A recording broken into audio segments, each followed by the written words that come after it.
Exercise 13.2, question number 5. A vessel is in the form of an inverted cone. Its height is 8 cm and the radius of its top, which is open, is 5 cm. It is filled with water up to the brim.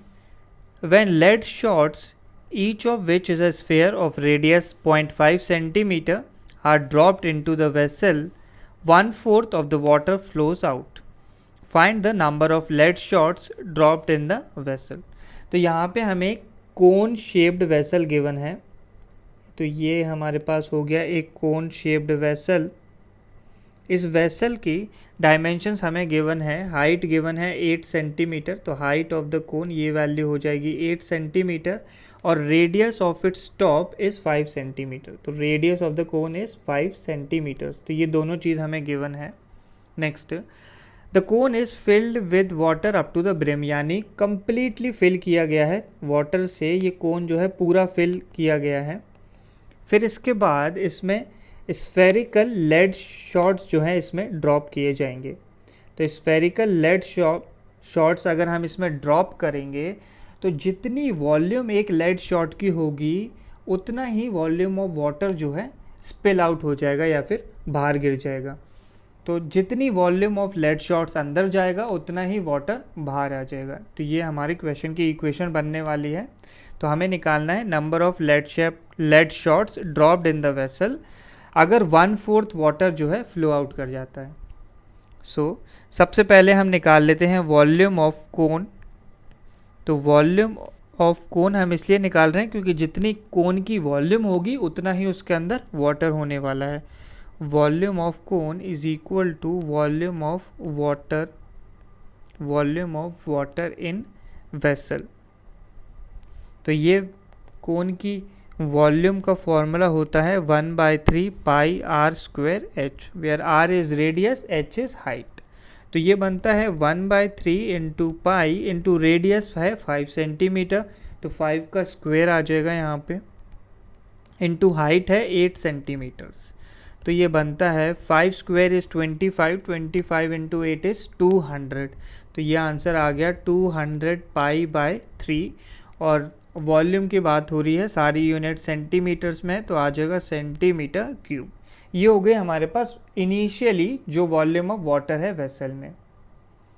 Next हमें given है कि 1/4 of the water flows out. So volume of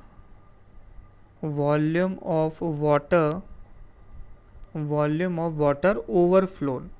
तो lead shots डालने के बाद जो volume of water overflow होने वाला है वो है 1/4 इंटू इनिशियल वॉल्यूम, और इनिशियल वॉल्यूम हमने निकाला 200/3 पाई। सो ये वैल्यू हो जाएगी, 200 को 4 से डिवाइड किया तो 50, तो 50/3 पाई सेंटीमीटर क्यूब इतना वाटर जो है वेसल के बाहर जाने वाला है। अब हम निकाल लेते हैं volume of one lead shot. तो ये एक स्फेरिकल शेप्ड लेड शॉट है। तो स्फेयर की वॉल्यूम का फॉर्मूला होता है 4/3 पाई आर क्यूब। तो ये बन गया 4/3 इंटू पाई। और रेडियस ऑफ लेड शॉट ये क्वेश्चन में हमें पहले से गिवन है 0.5 सेंटीमीटर। तो 0.5 को हम लिख लेते हैं 1/2 होल क्यूब। सो ये वैल्यू आ जाएगी 4/3 into pi into 1/2 whole cube is 1/8। So 4 से 8 को कैंसिल आउट किया तो 2, तो ये बन जाएगा पाई/6 सेंटीमीटर क्यूब। ये आ गए हमारे पास volume of one lead shot. हमें निकालना है कि कितने लेड शॉट्स वाटर में डाले गए हैं। सो नंबर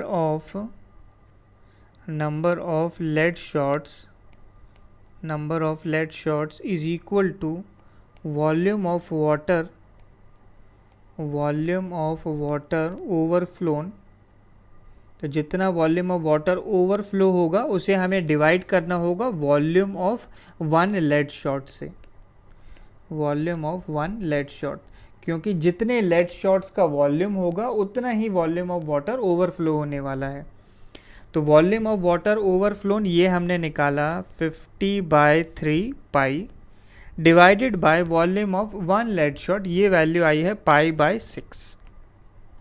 तो ये पाई से पाई तो कैंसिल आउट हो जाएगा, ये हो गया 50/3 होल डिवाइडेड बाय 1/6। तो इसे लिख सकते हैं 50/3 इंटू ये जो 6 है वो ऊपर मल्टीप्लाई हो जाएगा। सो 3 से 6 को कैंसिल आउट किया तो ये वैल्यू हो गई 2, तो आंसर आ जाएगा 100। तो 100 लेड शॉट जो है पानी में डाले गए हैं।